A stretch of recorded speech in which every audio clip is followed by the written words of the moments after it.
Good afternoon. I'm Elizabeth Horner, the Director of Education at the Michael C. Carlos Museum, and I'm here today with Dr. Ruth Allen, Curator of Greek and Roman Art, for one of the museum's most cherished events, the Laszlo-Excalibur Lecture. John and Pat Laszlo are longstanding patrons, advisors, and dear friends to the Carlos. Works from their family collections grace our galleries. John served on the museum's advisory board and Pat on the visiting board. The Laszlos have welcomed visiting scholars and museum staff into their home for Pat's remarkable cooking and even bread baking lessons. Both frequently call or write just to check in and see how we're doing. In 2021, John and Pat were awarded the Wilfred B. Baker Service Award for their years of steadfast support to the Carlos. The John Laszlo, MD Excalibur Lecture was established through the generosity of John's family and friends in honor of his retirement from the American Cancer Society. And John and Pat and their family have continued to add to that endowment, which makes it possible for us to hold special events like this one every year. We are honored to welcome two remarkable women to the Carlos today, albeit on Zoom, for a program titled It Was Ever Thus, Adaptation in the Theater from Classical Antiquity to the Present. Recently retired, Mary Louise Hart was Associate Curator of Antiquities at the J. Paul Getty Museum and founder of the Villa Theater program. In addition to managing the Villa's permanent collection, Dr. Hart curated several remarkable exhibitions, including Heaven and Earth, Art of Byzantium from Greek Collections, which she developed in partnership with the Hellenic Ministry of Culture and the Benaki Museum in Athens, and for which she produced an accompanying catalog. A scholar of Athenian vase painting, Hart co-authored and edited Understanding Greek Vases, published in 2002 by the Getty. Most recently, she wrote the essay Text and Image, Euripides and Iconography for Brill's 2020 Companion to Euripides, and she's currently working on Aeschylus and Iconography for Brill's forthcoming Companion to Aeschylus. Busier than ever since retiring, she continues to be active internationally as a lecturer, teacher, and dramaturg, specializing in the adaptation and reception of ancient Greek performance. Mary Zimmerman is a writer and director of theater and opera, specializing in the adaptation of classical stories of world literature for the stage. Her work is known for its striking visual nature, vivid storytelling, and sensitivity to the original text. She has earned national and international recognition in the form of Tony Awards, Obie Awards, and Drama Desk Awards for her own metamorphoses. Dr. Zimmerman was awarded a MacArthur Fellowship, more commonly known as the Genius Grant, in 1998. Just a partial list of the diverse works she has adapted and directed includes Pericles, Prince of Troy, Journey to the West, The Odyssey, The Arabian Nights, The Notebooks of Leonardo da Vinci, 11 Rooms of Proust, The White Snake, The Mirror of the Invisible World, Candide, The Jungle Book, Treasure Island, and The Steadfast Tin Soldier. With Philip Glass, she created and directed the opera Galileo Galilei. And most recently, she directed the world premiere of Eurydice with the LA Opera, based on Sarah Ruhl's play and composed by Matthew Aucoin, which traveled to the Metropolitan Opera in New York in the fall of 2021. Zimmerman earned her BS, MA, and PhD at Northwestern University, where she now holds the Gireras Family Foundation Chair in Performance Studies. Welcome to you both. Each of our guests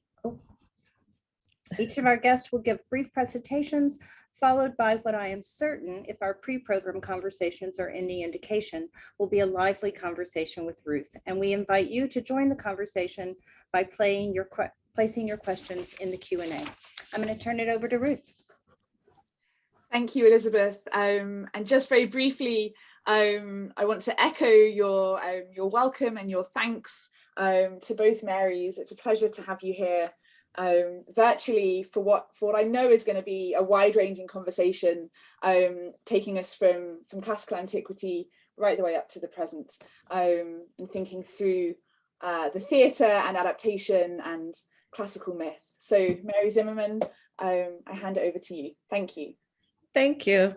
I just thought that I would start. I don't really have a speech prepared. I thought we're going to have a conversation, but I thought that I would show some images from some of my work, because I'm sure there's people that have never seen anything I've done, how I've translated some old stories into the stage. So if I could have the next slide, please.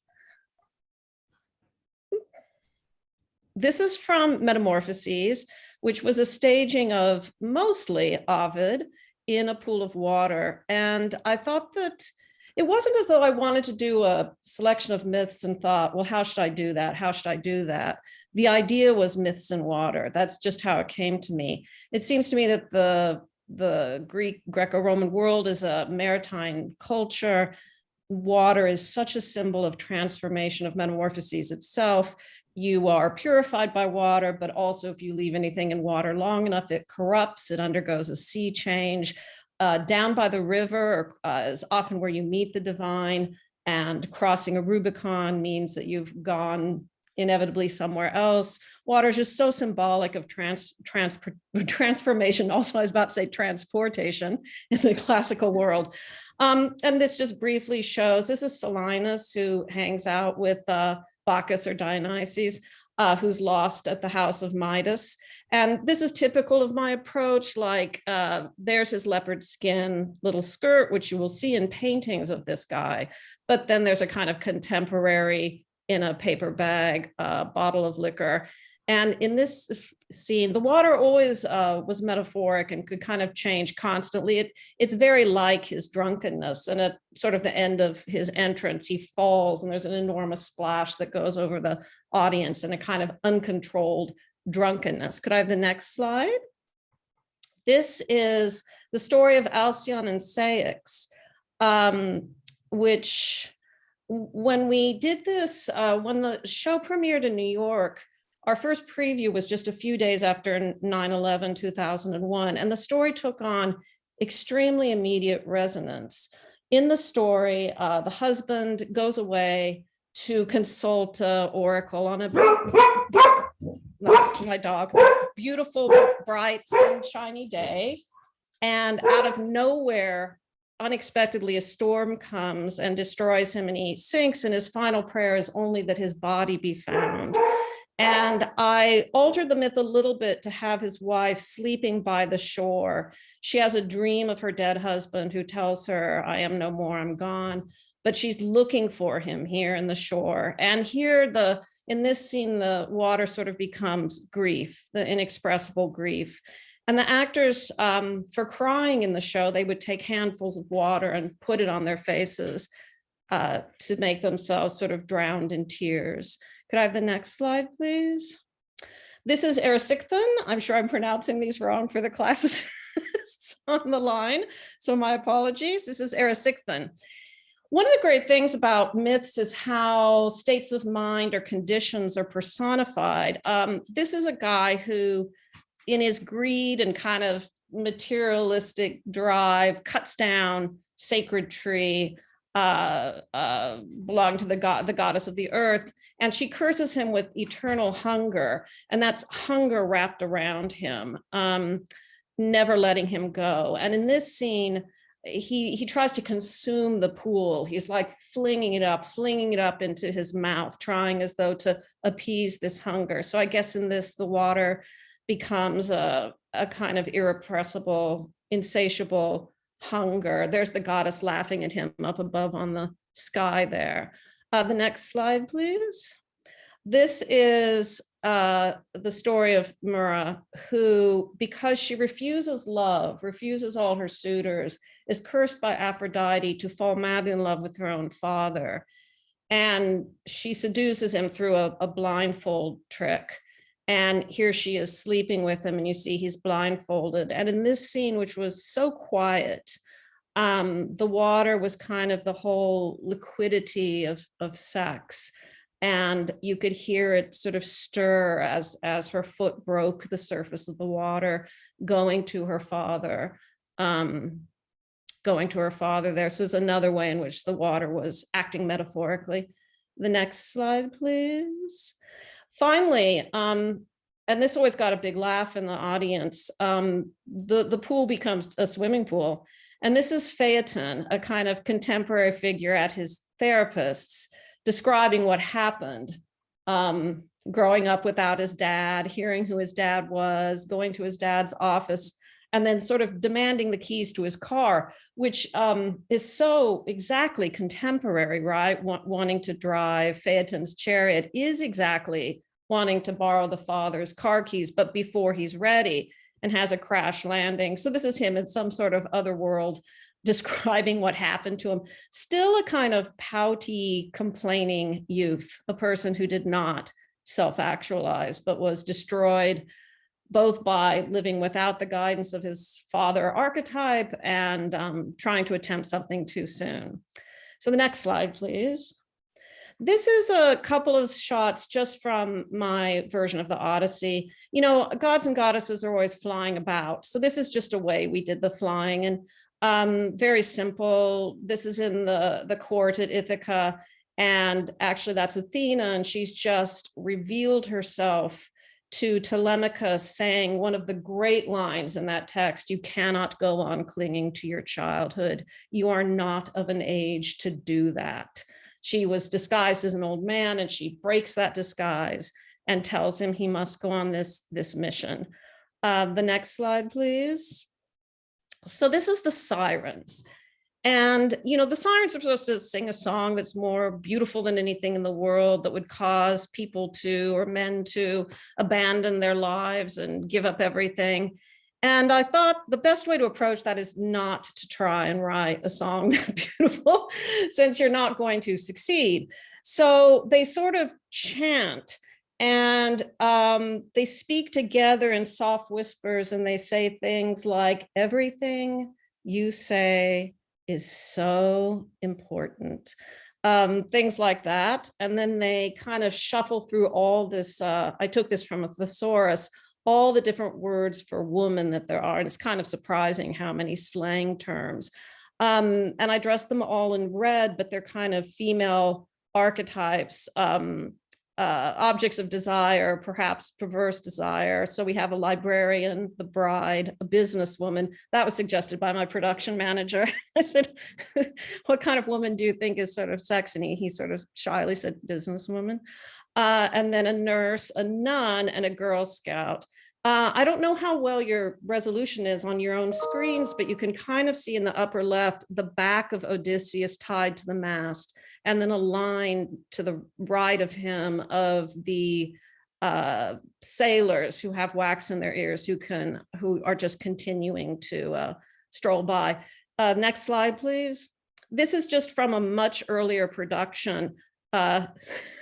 A color photography had been invented, but this is a black and white shot, all the same figures, but much earlier. And there it was staged a little differently. You can see Odysseus through the doorway there, tied to the mast and listening to them.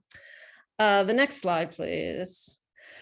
I just like this photograph a lot. This is when Odysseus returns to the palace, and he's disguised as a beggar, and Antinous, the terrible mean suitor, attacks him. And he throws a chair at him. I think in the original it's a stool. And that's Athena standing over above the crouching Odysseus. And the actress kind of, as that chair comes towards Odysseus, deflects it off unseen as a kind of force of the goddess protecting him. That's the old shepherd Eumaeus running off stage when that happens. Next slide, please. So this is the set for Argonautica. I did the Argonautica, the story of Jason and the Argonauts. And it's a little hard to photograph this set, but it's one of my favorites. Close to us, the viewers, there's another vertical wall like the one you see on the left. So it was like a hollow box with a floor and a ceiling and two side walls. And then the audience is on both sides, both open sides, with a kind of abstracted mast. And then there's a space to be sort of above deck there on the left. You can see a kind of floating bridge. Some doors would fold down to that bridge for entrances. And then you might see there's a kind of hole in the ceiling, which gods and goddesses could peer down and spy through. Could I have the next slide? This is just Aphrodite after she's told Eros to go off and shoot Medea full of love for Jason. And that's Eros sailing away up through that hole in the sky.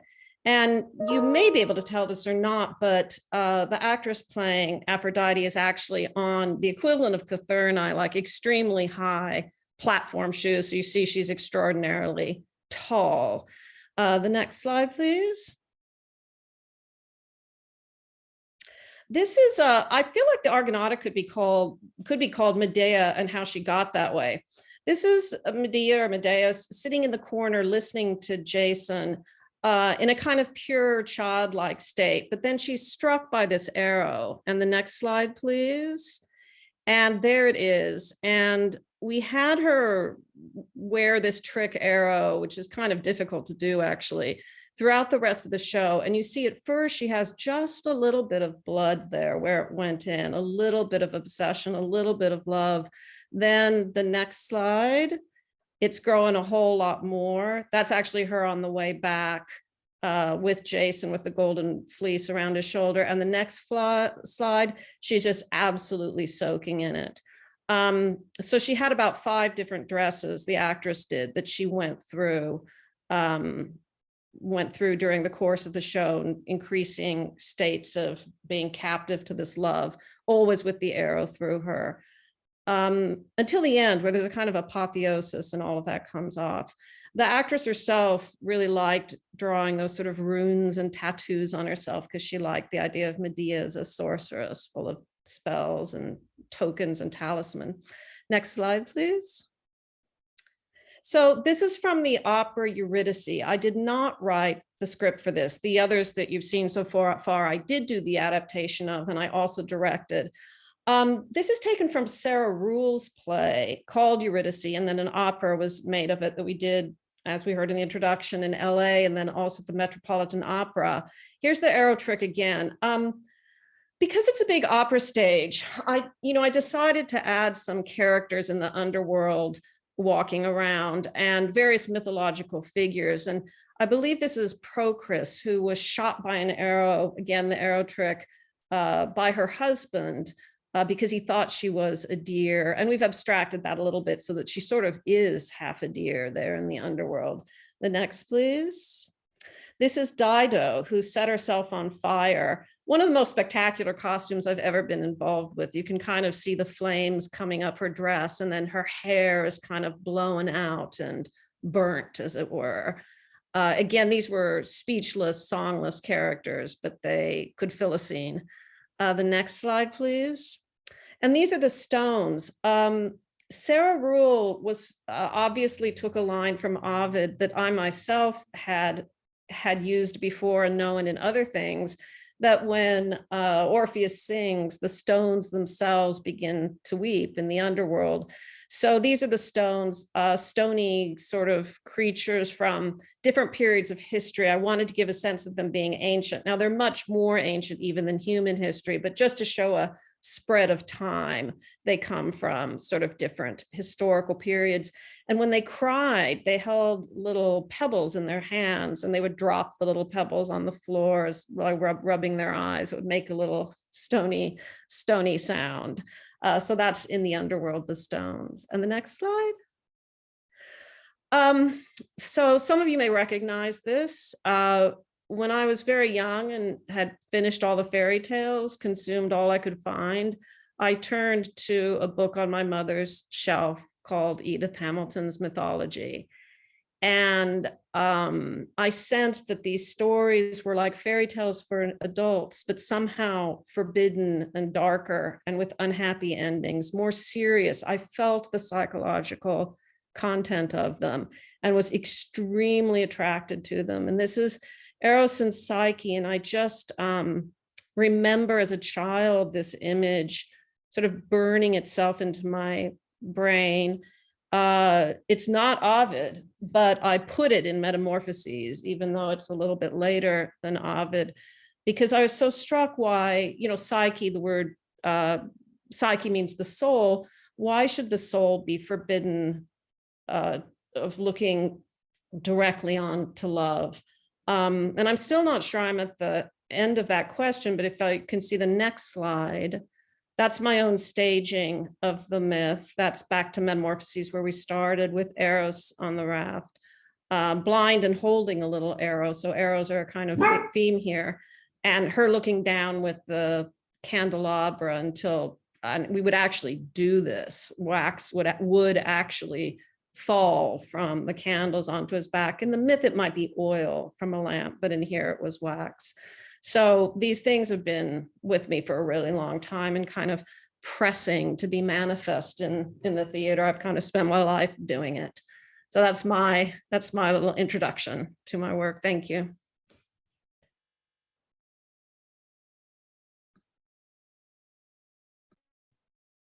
Oh, thank you, Mary. That was really exciting and work that I think the Greeks would have understood. And I'll try to show you how a little bit through my PowerPoint. This is the theater of Dionysus in Athens.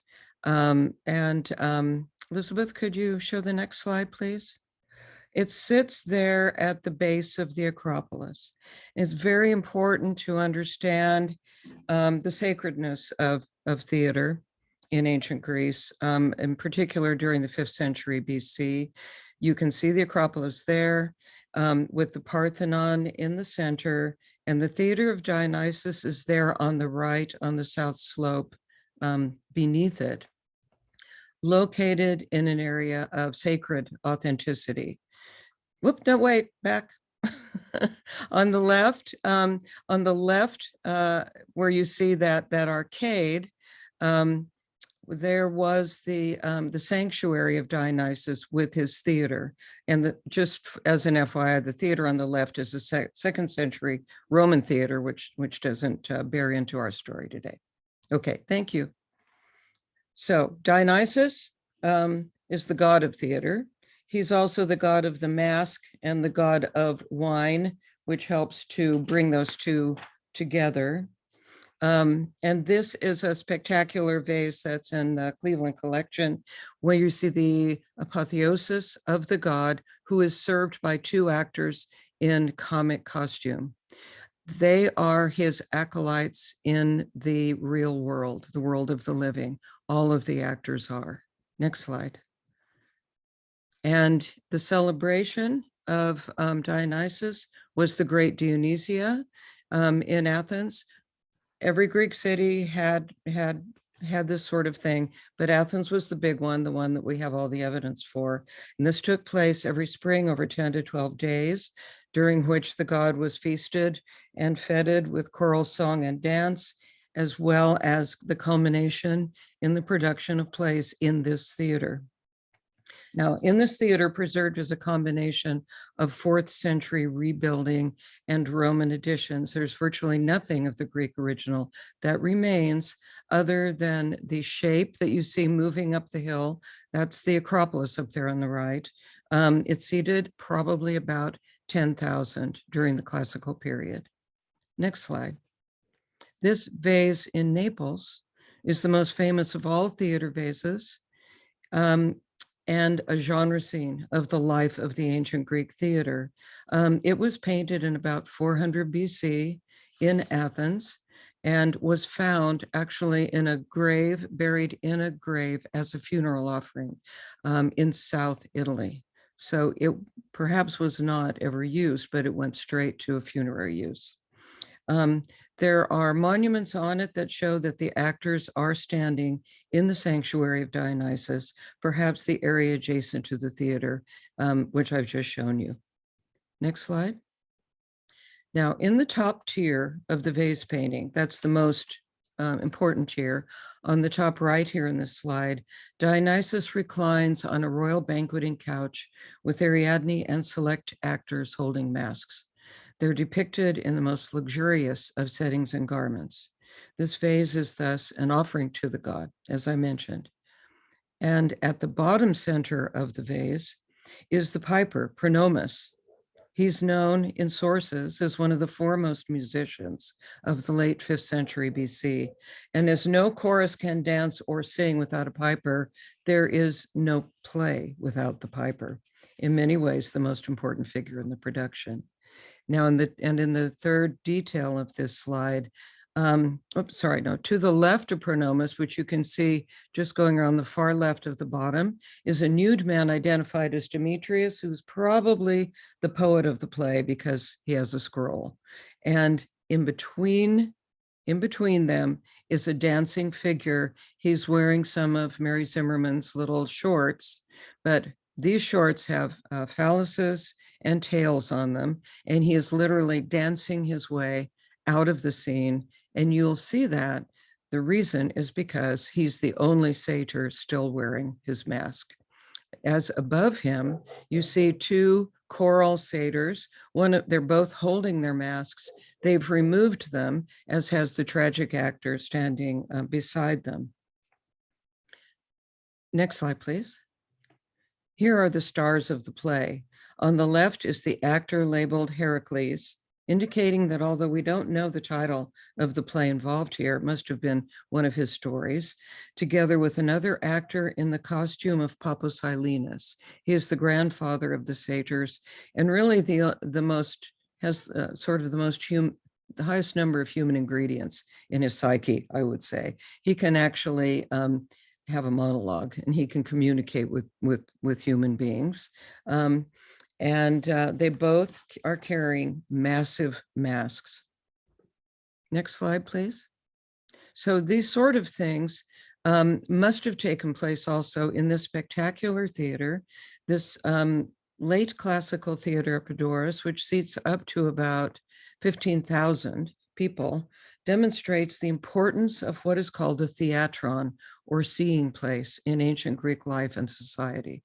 Built in the 400s and supplemented, the upper layer was built in about the 200s BC, the largest surviving ancient Greek theater, and still the site of theatrical festivals every summer.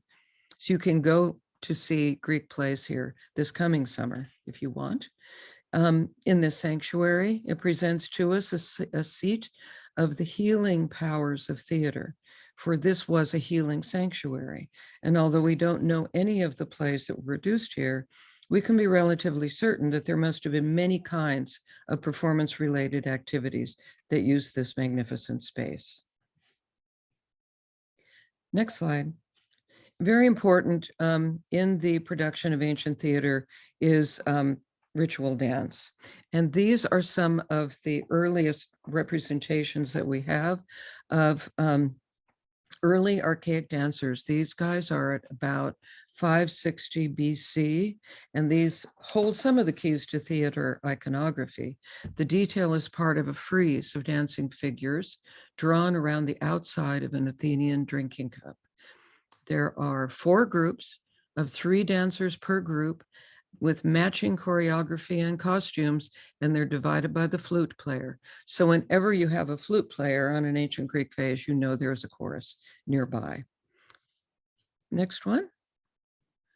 Here's an even more evolved vase, about 2 generations after that. This is a black figure vase from Athens, which shows a famous one in the British Museum from the early 5th century. 2 generations later, actors costumed as birds dance in front of a field of ivy. This is recognizing and symbolizing Dionysus. And the straps that indicate the attachment of their costumes is visible around their arms. You can see them there on his right arm that reaches back toward the flute player. There's a strap kind of by his elbow in the middle of it. Next one. But a little bit later, here is a tragic chorus. This is from the late classical period, about 500 to 490. And this is a chorus that is costumed as warriors and approaches an altar wreathed with probably funerary garlands on a tomb. A classical chorus would have numbered 12 at this time. Sophocles would have increased it to 15, but only half that number represented here. There are words painted as issuing from their mouths, which indicates singing, and they're all the same words.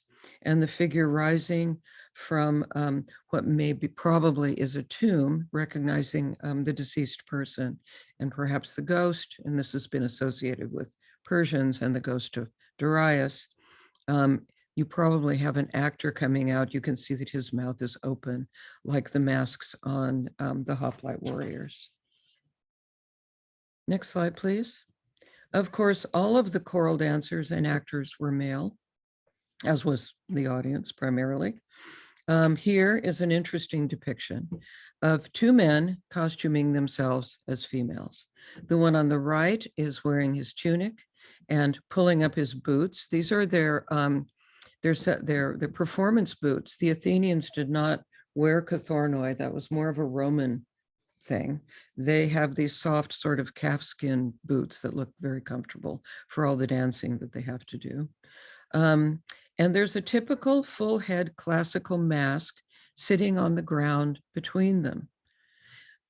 The actor on the left has already put his mask on and he's beginning to dance, while the actor on the right isn't beginning to dance yet because he hasn't yet put on his mask, but he has bound his head in preparation for putting on the mask. There is a theme going through all of these phases with masks on them, or theater, of the potent energy provided by the mask for the performance. And the next slide shows an even more interesting one as well. This is a bell crater now down in Sydney that dates from 400 to 380.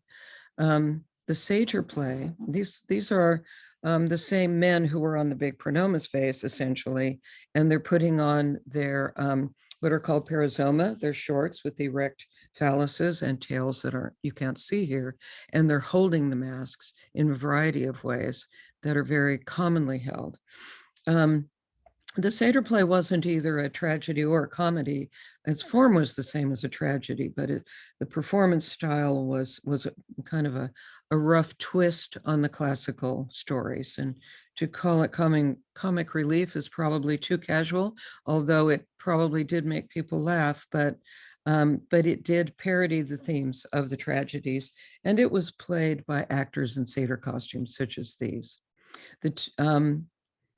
The real subject, again, of the depiction is the power of the mask to energize the dance. The next one, please.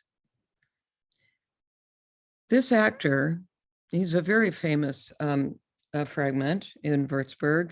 This actor is gazing at his mask in a very, very common attitude that we find on tomb reliefs and other places. Again, it's an action of perhaps inspiration, perhaps of reverence, signifying its power. Actors were celebrities. Those two actors that you saw in the pronomus phase of Heracles and Pappus Hylenus would have been very big time actors, as big as any today.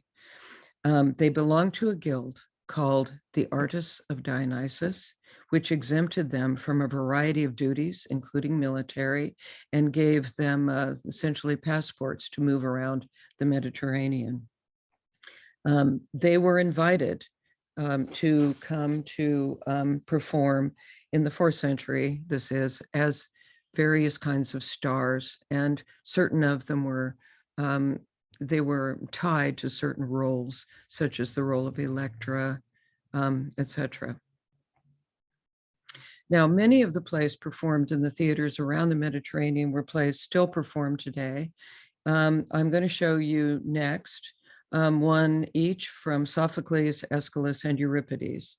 While these plays were first performed in Athens during the lives of their playwrights, all of these phases were created around the middle of the 4th century BC, and all of them were created in the context of the colonies, the Greek colonies of southern Italy.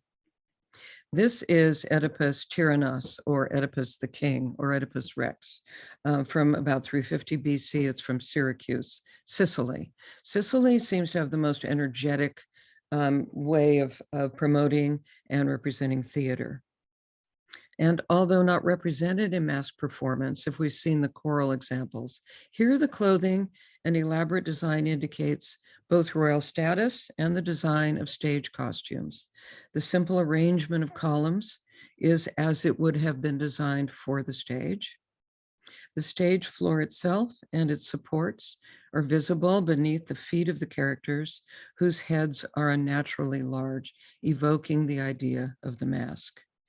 This is the pivotal scene in Oedipus the King, where Oedipus learns from the old messenger that he was adopted by his father, Polybius, and Oedipus's true parentage gradually dawns on the family, first on Jocasta on the right, and then on Oedipus himself, just as it does in our version of the play. Gestures provide important clues to this reading. Note the messenger's full frontal face, reserved in vase painting only for the most emotionally significant times, as well as for addressing audiences. And of course, similar to a theatrical mask, and especially also the way Jocasta draws her cloak up before her face in extraordinary understanding, tragic understanding. The two young girls, Antigone and Ismene, standing in front of the columns, are not in our version of the play, as is the woman on the far right, as you can see, going around the curve. There's an extra female in this scene that cannot be accounted for in our version of the play. So this could be indicative of a different path of transmission. And there are many who would say, yes, this is Oedipus, but perhaps not Sophocles' Oedipus. Next slide, please. Whoops. Oh, so this was, okay, this is fine. This was actually a fly-in, but that's okay. This tells the whole story. In this scene, from the second play of the Oresteia trilogy by Aeschylus, called The Libation Bearers, and dated to about 100 years after the first production of the play in Athens. The details come from the text, and the pictorial elucidation belongs to the world of how vase painters represent performance. Just to interject is that Aeschylus was highly regarded, and his plays were the very first plays that were allowed to be produced outside and away from the theater in Athens. In fact, Aeschylus was so popular in Sicily, he was brought there by one of the tyrants to produce his Persians. And during one of his trips there, he actually died in Sicily and was buried there. Here is Orestes killing his mother in revenge for her murder of his father. Her breast comes directly, her exposure of her breast comes directly from this section of the play where she confronts Orestes and says, how can you do this to the person who gave you life, who gave you milk? You can see the extreme action by the traveler's hat he wears that's falling off the back of his head. It may not look so extreme to us today, but for a Greek vase painter, that shows that he's moving and he's holding a knife that is the shape of a sacrificial knife. But not to be finished with that scene, the vase painters included the figure of a Fury in the upper right corner of the scene, and she is pointing a snake on each arm at both of them, for they're both guilty of the crime of murder. And then the next slide, please. Medea is probably Euripides' most known play, either that or Bacchae. And I have two different but very interesting South Italian representations to show you. Some of the interest here comes from the display of the importance of engaging the audience with shock features, inducing the idea of an entertainment value. For example, on this vase, the Deus ex machina, the machine of the gods, which was like a crane. So as you probably all know, at the end of Medea, she flies away in a magical chariot that has been sent to her by the king of Athens to come get her and rescue her from the punishment of Jason for having just killed their sons, who lie here, very grown-up sons, and they're lying here on an altar, which again is not our version of the play exactly. They're being mourned by the woman who would be their nurse. And behind her are people in various stages of physical agony. Again, we have Fury type figures on both sides. These Furies show up in South Italian art when you have scenes of great horrific distress, blood, and violence. And they are a South Italian thing, and they're actually connected to early Etruscan art too, as an aside. But Medea has to go up in the air to get on her chariot, and she got up there by the Deus Ex Machina, which pulled her up and took her away. It was very mechanical. And as anybody who's seen anything like this still used in performance can witness, it still works. The next slide, please. And this is our last slide. And another Medea. Now this is a different, it's a different region in South Italy where they paint things a little bit differently, and they populate the front of that vase with all kinds of people. But what we're interested in here is Creon and his daughter in this little temple front, which is called a naiskos, in the middle of the vase. The point of view of these vase painters is usually that they put the most important things in these little naiskoi in many of their vases. And what you see there is you see Creon, you see a collapsing woman, and you see on the right her brother rushing up to pull the crown off of her head. For this is the part of the story where she has put on this beautiful costume that Medea sent to her. And of course, the moment she put it on her body, it immolated her. Now, the cause of all of this is right below. Directly below this scene is a figure labeled Oistros, who is in the chariot that has come to take Medea away to Athens. And then as Medea is at the same time killing one of her children there, only one, if you look on an altar, only one, if you look to the left, you'll see a young man rescuing the other son. So here again are showing us a lot of different ways that the story can be told. The same way that many different directors will tell amazing stories from classical antiquity. And that's my presentation for today.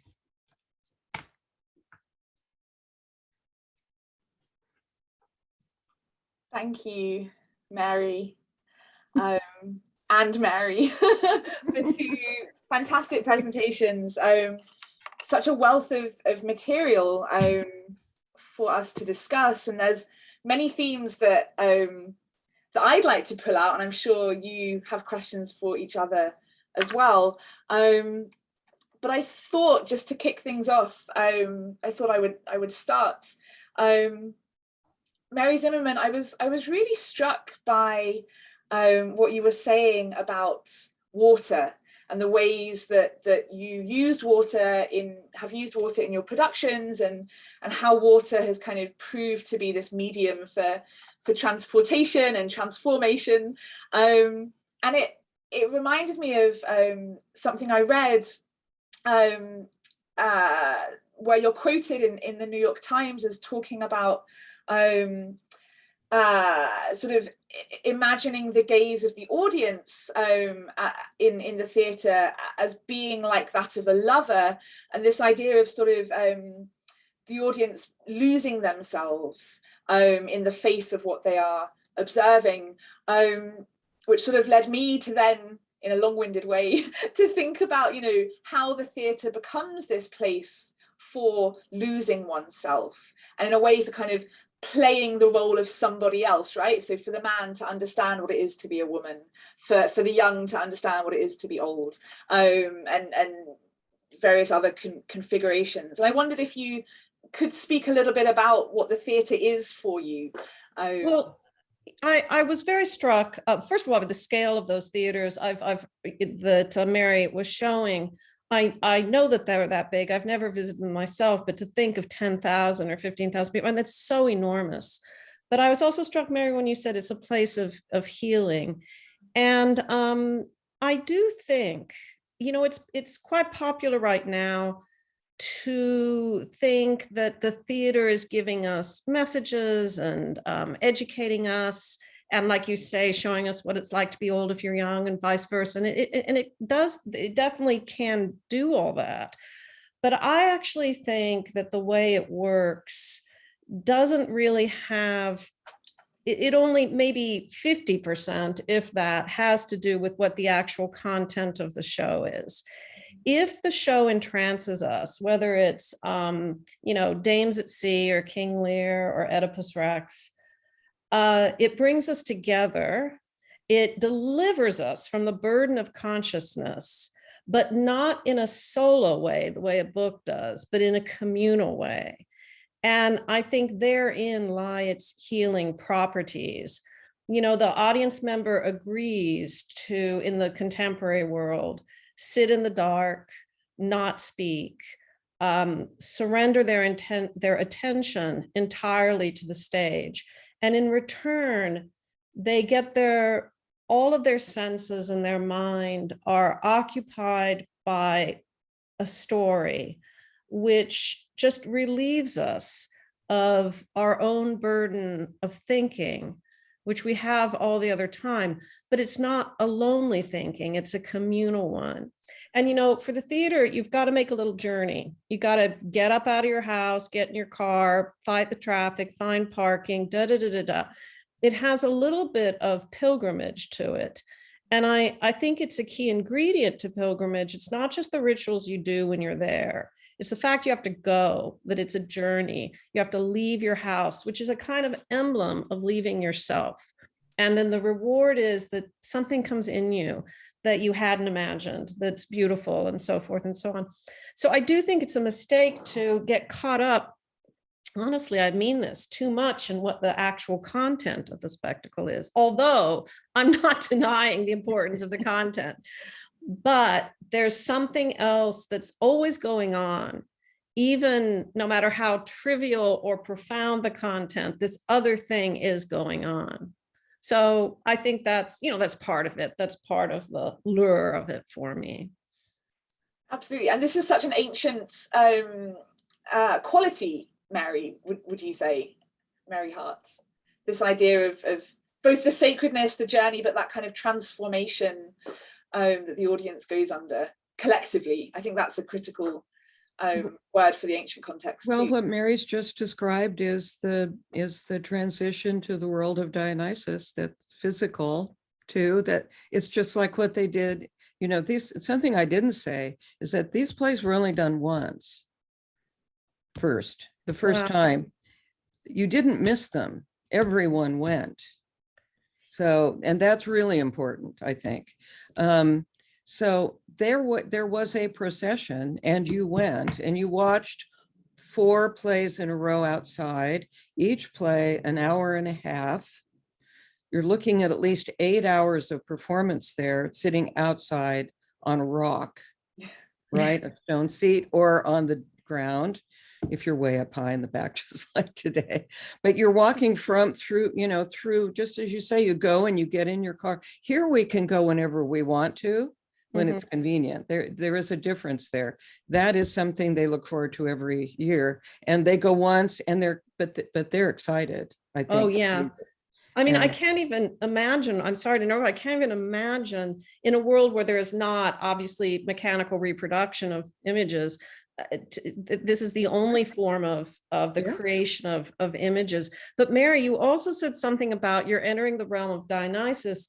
And, actors, I love that thought. Actors have all these rituals they go through before they go on stage. They have all these rituals of getting into character, warming their bodies up, warming their voice, because they know they're about to trespass into a different world. They're about to go across. And then the theorist Richard Schechner has posited that, unfortunately, in our society, there aren't rituals for getting out of it. Hence the bar. Yeah. And everyone has to go and have a drink. You cannot just go home. The actors cannot just go home. And very few just go home and get into bed. They have to get out of that slightly altered state. This Maybe it would be closeted other easier for world. them if they had a mask Yeah, to take off, and you put him over there. yeah. And You then know can that walk away from you're it. right, putting the mask away. But they take off their wigs and they take off their makeup and Yeah, their no, costumes. it's true. But Yeah. they still have to, I think the mask would help. I think you're right. But there's still this elevated state you're in and this slightly other world that, you're kind of willing your belief in this alternate reality onto hundreds of other people. It's effortful. And then you stopping it kind of suddenly is a little bit difficult. Mary, you've spoken previously in conversations that we've had about how, and I think this came through in your presentation, how you often start with an image when you're sort of thinking about, whether you're script writing or you're directing, that it's the image that drives you. And I wondered if you could speak. Yeah, it is. And I showed that little image from Edith Hamilton's book called Mythology, which has those pen and ink drawings. I was also in childhood a big fan of the Odyssey, the Fitzgerald Odyssey, with those gorgeous sort of minimalist ink line drawings. Yeah, often when I'm doing something, if it's a collection of stories, such as Ovid's Metamorphoses has, I don't know how many myths in it, and I only did a couple handfuls for the evening. I just am drawn towards that which I have a way to stage. That there's a kind of driving image. Barth would call the punctum, the piercing image. And for me, in Eros and Psyche, the only thing that matters is that moment when she's looking at him. Then there's all these fairy tale like tasks she has to go on. And so my solution and performance for that, because if I'd really staged every scene of that story, it would be a 20-minute, 30-minute story, which that production just doesn't have room for. So instead I have two people talking about the story, and they kind of question and answer the whole story, but the only thing we're seeing is Psyche come down the stairs into the room and get into the water. And it's sort of like watching a photograph develop in a dark room. It's all just pushing towards that image of looking, which, as I said, it remains a mystery to me. It somehow feels like a true thing to say, that Psyche should not look directly on love, but I don't quite, to this day, know why. I do often have, I just have an idea how to stage something, and that kind of drives me on. And I think, Mary, we were talking about, because you've been talking about these vases as perhaps records or representations of plays that had happened, but we also posited they might have inspired some of these playwrighs, seeing other tellings of these tales, Well, yeah, that the thought is very intriguing. But of course it's impossible really to know, but yeah, it's a really interesting thought. I'm trying to figure it out. More. I have to look at more objects and see, but I think definitely what they show is that there are different versions around. And we tend to forget, we hold these texts as like sacred things, but they just are the ones that got written down that way that day. Even Homer, yes, if somebody, if that guy had gotten sick, that singer was sick that day, and they brought in another person, we'd have a different Homer. So that's what's so interesting, is how fluid all the stories are. That's given me courage in my work, because I feel like I'm just someone who's stepping into this sort of ancient and ongoing chorus, inflecting it a little bit while I'm doing it, and then stepping aside. Like, these stories are so much bigger and older than all of us. I'm just kind of stepping into that river of song or whatever briefly, and then stepping out again. I also feel that, the stuff I've done has been stuff that it's not from the great plays and the great playwriting contests of the ancient world. These were epic poems, Homer, solo performer, Mhm. that I feel like I'm restoring them to the air. They were performed, they weren't read, they were performed. And so it seems more natural to me than it might at first glance to do something like the Argonautica as a play or the Odyssey as a play, because they were told, they were oral. I'm returning to the Yeah. air, I always feel like. I think, well, that's a wonderful notion, and it makes me wonder, because people always assume there were many scripts for the plays, Mhm. but I also would like, and it may be interesting for you to think of, without a script, maybe it's the lack of the script that has something, if Homer can be oral, why not the actors Yeah. Yeah, be sure. oral? Yeah. I hadn't Yeah. thought of that before. Yeah.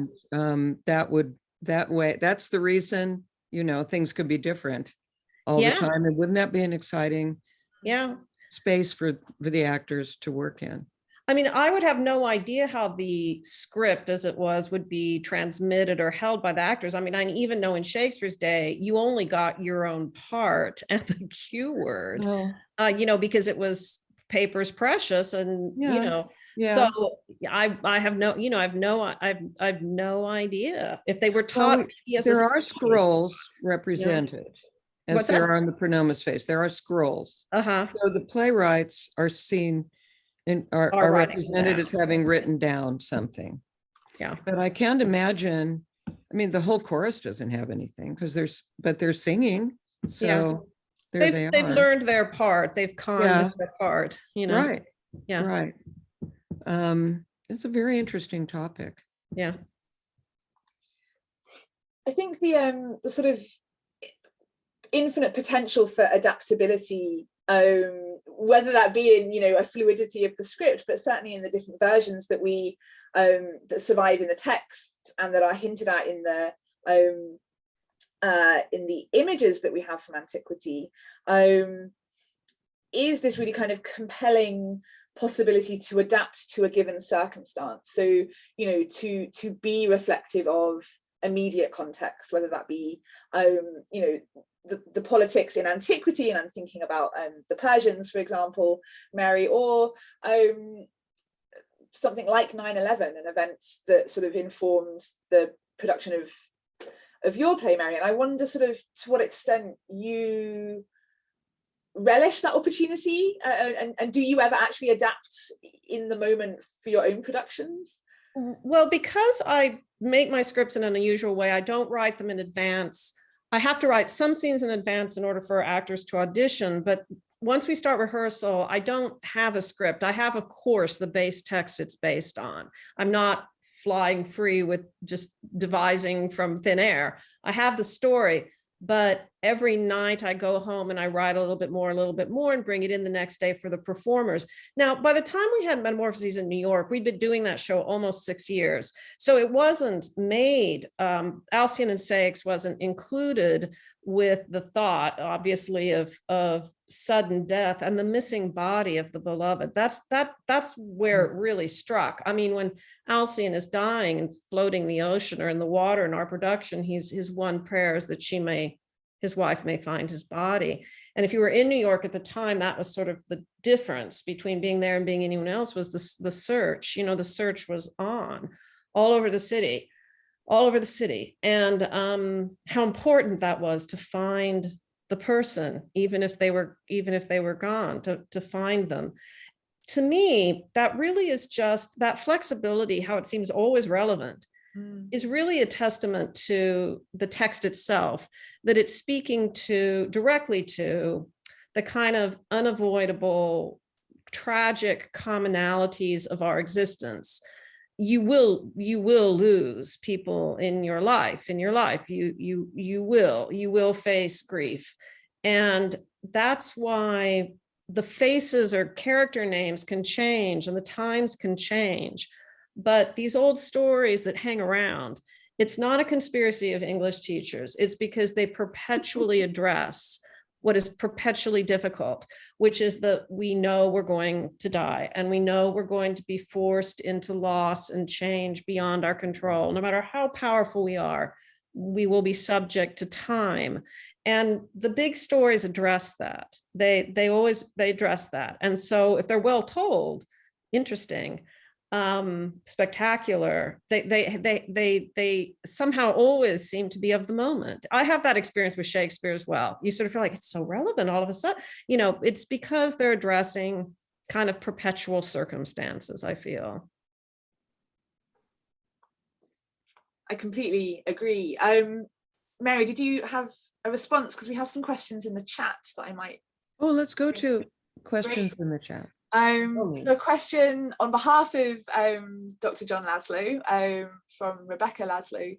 To what extent did the people in the audience in the classical period understand the content? That is the history of the play or the story on which the play was based.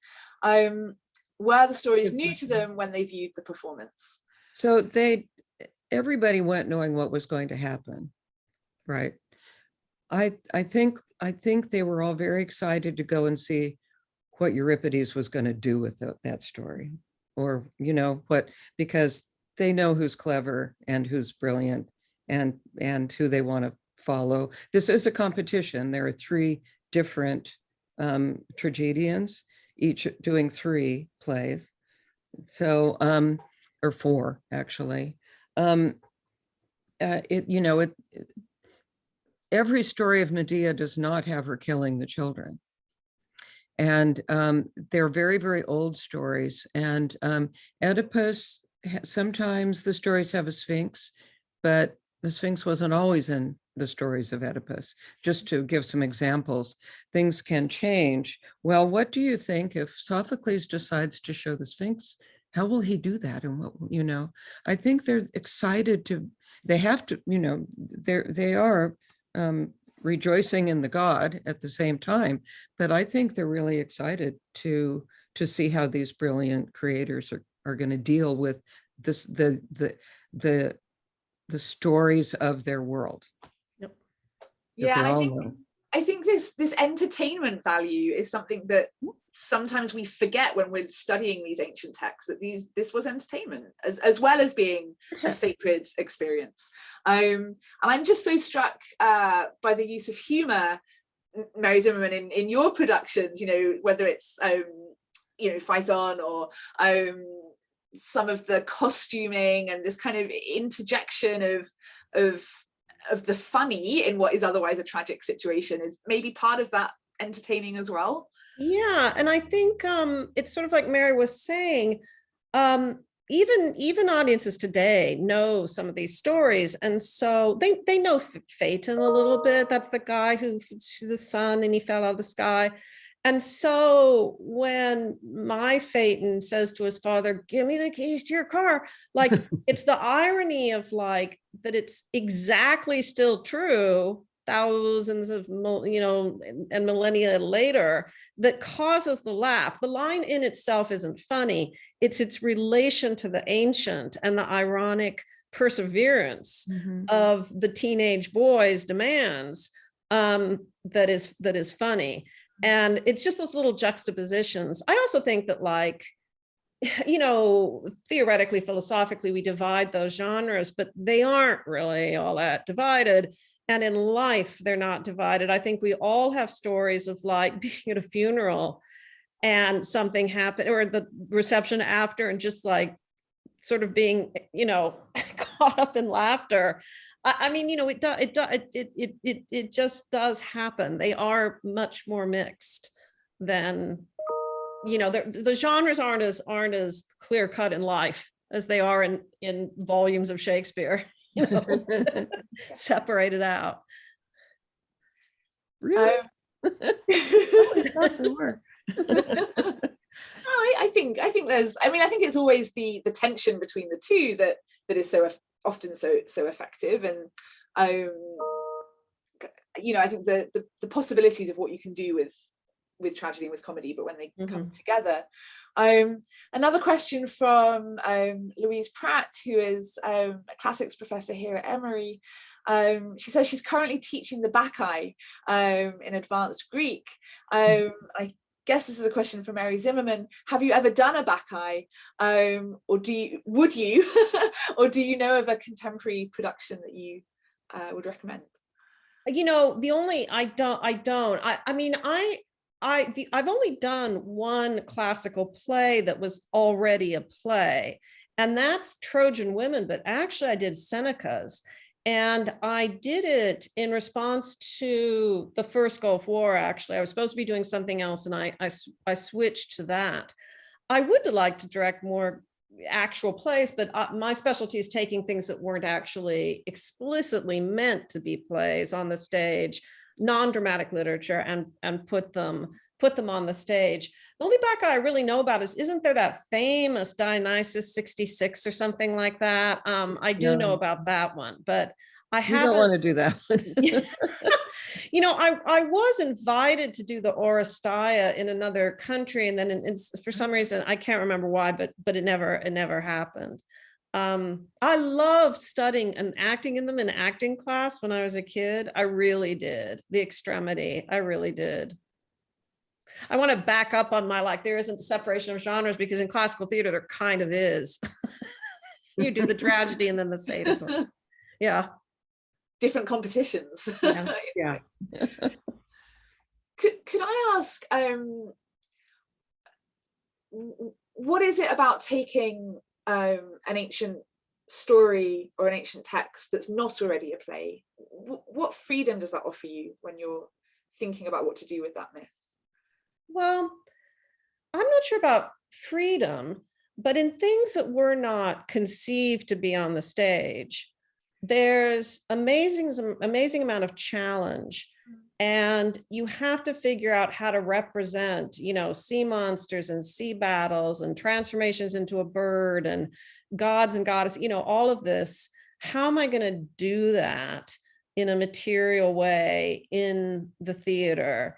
You know, in words, you can do anything in a recitation of a story or a written one, but to actually have to embody those transformations and sort of epic landscapes and sort of you have to rely on sort of visual metaphor, a kind of visual poetry. This will stand in for that.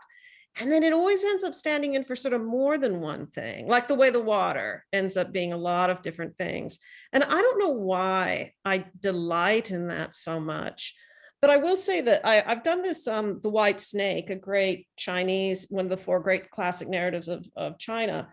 And a little boy who'd seen it the next morning said to his mother, who was the marketing person for the theater, I do the snakes in a bunch of different ways, as puppets and as parasols in a row. And the little boy said, and when I realized the parasols were also the snake, it was like opening a present. Oh. And that was just like I shall never receive a greater compliment, or something I like more, like he saw it and then he saw it. It went through the surface to something else, and that was like a present. And I think the reason it delights the mind so much is it reminds us of our imaginative powers, and it reminds us that we share an archetypal pool of image, which we all understand, and that unites us. And I'm kind of quoting this guy whose name is now eluding me, Great Reckonings in Little Rooms. He wrote a book, who said that theater works to create intimacy because we all understand kind of the rules of it and the metaphors that are being used, how representation is being used. And we're all kind of drawing on that which is within us to collectively feel the same thing at the same moment. And he says that defeats loneliness. Bert O. States, his name is, that it defeats loneliness, because without a word being said between the people on either side of me in the theater, we all go, oh, at the same moment. And that tells us, oh, this thing I have inside me isn't freakish and different. It's identical, not only to the people in this room, but if it's an old play, through the centuries, you know? I think that brings us back to sort of our earlier discussion about the collectivity of the theatre. and the sort of the community of the theatre. And I suppose, Mary Hart, I wondered if you could speak a little bit more about that sort of the civic function of what the theatre is doing in Athens as a sort of space for cohesion, or not. What I was thinking about when Mary was saying that was the first, let's see, some 23 years ago, when I went first to Greece to work on this theater program, and one of my very close colleagues there said, you need to get to Epidaurus, to the theater, this weekend. You have to go this weekend, you have to go now. That's what you have to see, because it's a production of Carolus Kuhn's Persians, which was done in the 50s, and his company was remounting it with the original costumes kind of in his honor. It was an anniversary. He said, this is sacred to all Greeks, that they will all be there. Not only were they there, but there seemed to be a whole second set of tickets that were also sold on top of there, so that when we arrived, as many people, there were people in our seats, we all had the same tickets. There were at least 20,000 people in that theater. And the actors have to make a long walk, a progression through the woods, single file, to come to the performance area, to the orchestra and the skene. And they were late, and people got restless. Fights started breaking out over the seats. People started screaming a little bit, you know, like, get out of here, you gotta start, all in Greek. And then the dignitaries come in, you know, the politicians, things, and they either clap or they boo when they walk in still, because you know everyone, and everyone is there. And finally during the performance, somebody just got up and screamed, I love theater. And I thought, well, this is it, you know, this is the real thing. This is just what it was like. And I thought, this is better than any object that you could look at. For an art historian is saying a lot, you know. I never was much of an object person, but I thought, this is the real thing. And it wouldn't be like it if we weren't in this space for the other thing. So was really extraordinary. And so there should be always some piece of that in every play, whether people recognize it or not. Is what it is. We have a couple of more questions, which will maybe bring us to time. One from Rebecca Laszlo, which picks up on something that I wanted to ask you both about as well, which is women, women in the ancient plays, and women in the ways in which, Mary, you sort of bring out the stories of these ancient female characters. Rebecca's question is, as women scholars, you doubtless see how many authors are drawing portraits of classical stories from the women's point of view. And she's thinking of, for example, Natalie Haynes' novel, A Thousand Ships. And how do we sort of bring out the women's stories that take up less space or are treated differently in the ancient text? So I don't know who would like to take that first. I mean, I think it is happening. There's the Circe novel, and I think I just saw that a play called Penelope has just opened in New York. Things from Penelope's point of view. I do notice that as an adapter, in a way, it's my preferences are sort of inescapable, and I do tend to lavish attention, you know, whatever, unconsciously, I do tend to gravitate more towards the women's point of view when there is one in the story, or stories that have something to say about that.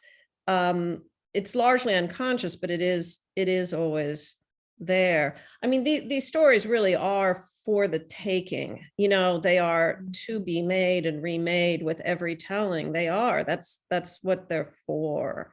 And it's only natural, if women have more of a voice than perhaps in the past, that these stories would start to inflect that way. So it's very natural, you know. Oh, do you want me to say? There's not much to say. I don't know. I wondered if you had any thoughts on. Not really anywhere fun to do with that. I mean, the female characters in the Oh, you know, we could look at Ovid, we could look at the Greek, the plays themselves. I mean, they're there to be problematized, I suppose, or to be reconsidered. I did make an observation that perhaps more scholarly people have long made, but to me it felt like a revelation. In so many of the myths of Greece that I know of radical transformation of the body, in men it's a punishment, and in women it's a escape. I thought that was really interesting. There's exceptions like Arachne, I think, but largely it's often a rescue from an extreme emotional state or from being sexually pursued. It's a relief and a rescue. And I think about the way I sort of narrate that to myself is that women, from kind of almost from birth, you know that you're going to undergo bodily transformations that mark your life in a certain way. Like that's just going to happen in a way that for men, it's not as clear cut. Do you know what I mean? So, bodily transformation is part and parcel of what will happen to us, and less problematic in a way. Anyway, a moving to another state rather than like a destruction of the self, you know? And that, I mean, I'm thinking about Eurydice as a sort of a metaphor for that process as well, that kind of that she is in Sarah Ruler's sort of writing and in the opera, that she is this figure that is subject to, you know, what the men are doing in her life, and how she goes through this quite literal change of states. And how does she make sense of that? And you know, both Sarah and I were hugely influenced by Rilke's poem of Orpheus and Eurydice, which very much sees Eurydice's death as a kind of escape away from all of the projections and the burden of being the muse, and she has a kind of freedom and escape. Yeah, it's interesting. It's very interesting. Perhaps one final question while I have you both. And this is from Ginny Connolly, who asks whether you can say anything about the Aeneid as a performed work, as a sort of spoken narrative, as opposed to a written text. I would give that to Mary for sure.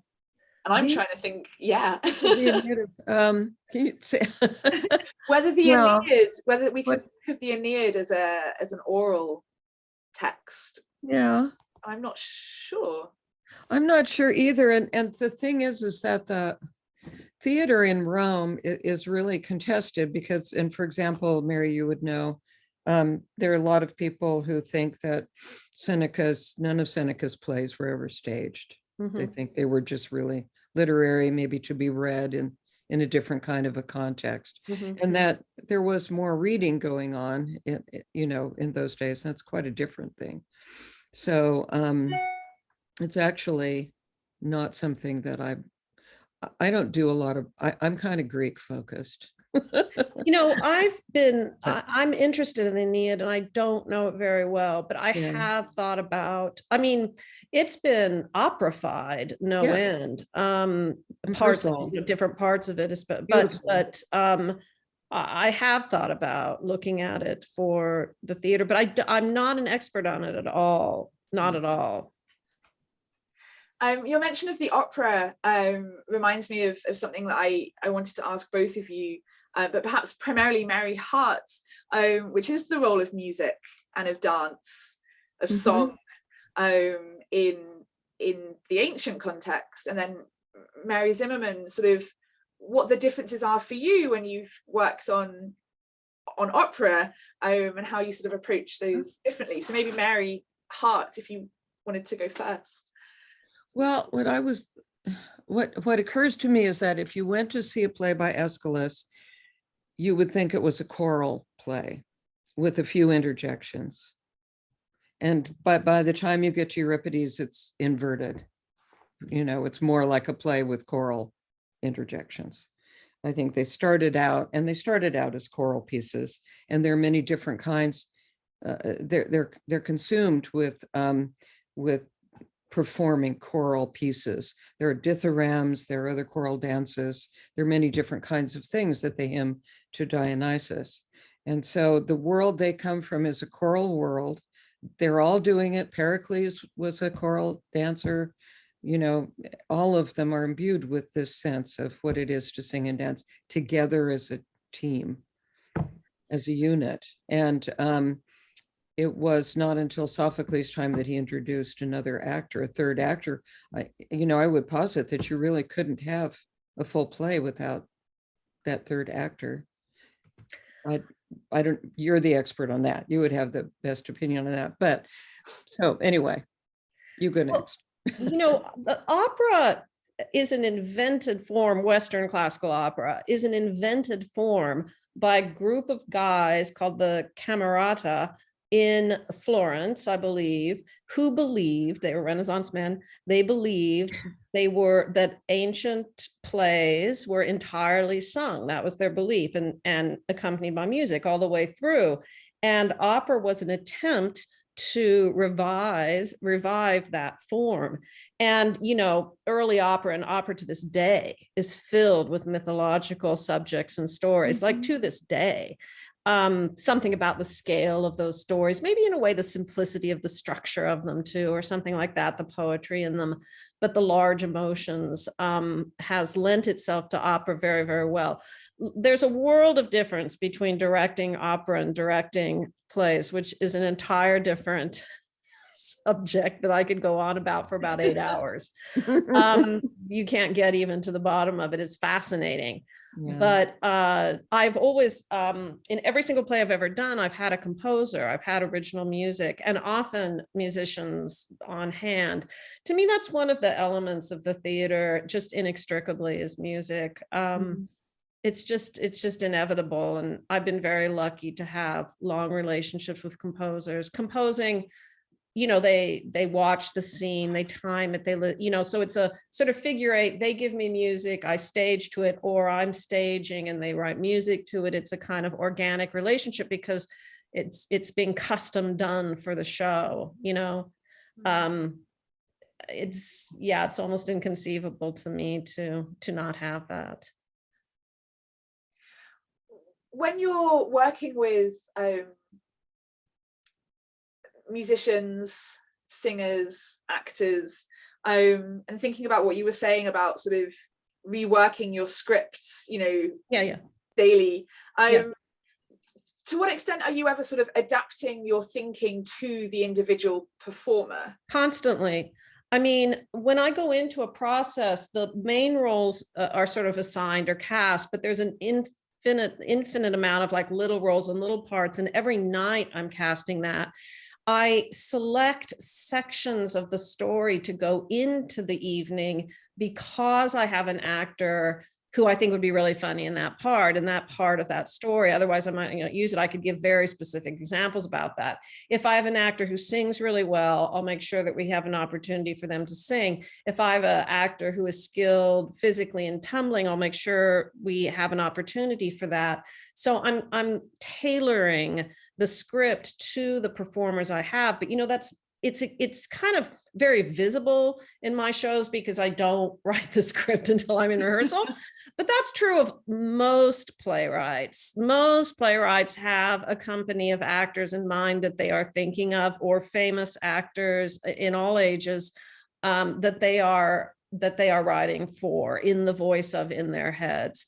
100% my scripts bend to who's in the cast and what's happening in the world. It's like instantaneously responsive to what's happening in the world as well. Yeah. Mary Hart, what do we know about the actors in antiquity? You mentioned, that some actors would have been celebrities. Do we know any more about who these people were and what their sort of I don't know what their egos were, perhaps? They were huge, I think. There is a funny story about Demosthenes bragging to a famous actor named, I think it was Polos was his name, how much money. No, it was the other way around. The actor, sorry, the actor was bragging to Demosthenes how much money he'd made in a single day. And Demosthenes said he'd been paid twice as much to keep quiet. And then this same actor actually played, let's see, he played a role which required him to be grieving over the death of his son in the play. And he held the bones of his own son in an urn while he did it in order to exaggerate his emotion. I mean, things like that. That's the title of our speech day, isn't it? It was ever thus. Right. During the pandemic, I had colleagues who were convinced this was it. This was the apocalypse, and theater was never coming back from it. If you've been to the theater, you see the opposite's kind of true. It's a stampede. If the play is of interest and entertaining to people. I love these stories of these ancient. It just being exactly the same. I did not have those fears for the theater. I feel like it's survived, even in the modern era, these wars and the invention of radio, television, film, it just keeps going. So there is something irreducible about it, and essential. And I think that has to do with presence, right? It just has to do with what we spoke about right at the beginning is you must be present to collect prize. And the prize is being together with people and witnessing collectively this story, which somehow addresses in the inside parts of ourselves. And you don't get to not be there. Yeah. You have to come. Correct. Well, this seems like a rather perfect point at which to end our conversation, with this sort of hope for the ongoing power of the theatre, and what it can do for us. So it really remains for me just to thank Mary Zimmerman and Mary Hart for joining us. It's been an absolute pleasure, and I know we could continue this conversation for many more hours, I'm sure. But thank you for sharing this time with us. And to our audience, thank you also for being here for this collective experience. Do please come to the Carlos Museum next week, where we will have a newly installed case exploring the Greek theatre in the Greek and Roman galleries. So I hope lots of you will come to look at those objects and to think more about the theatre in antiquity and today. So thank you very much for joining us. Thank you for having us. Thank you. And Elizabeth, I think, do we need to close the Zoom, or will you be in charge of that? It's been wonderful, really, an honor. It's been a pleasure. I will close it. Thanks to everyone, and special thanks to John Laszlo's friends and families who made today's program possible. Thank you so very much. See you soon at the Carlos. Bye-bye. Bye, everyone. Thank you so much. Bye-bye.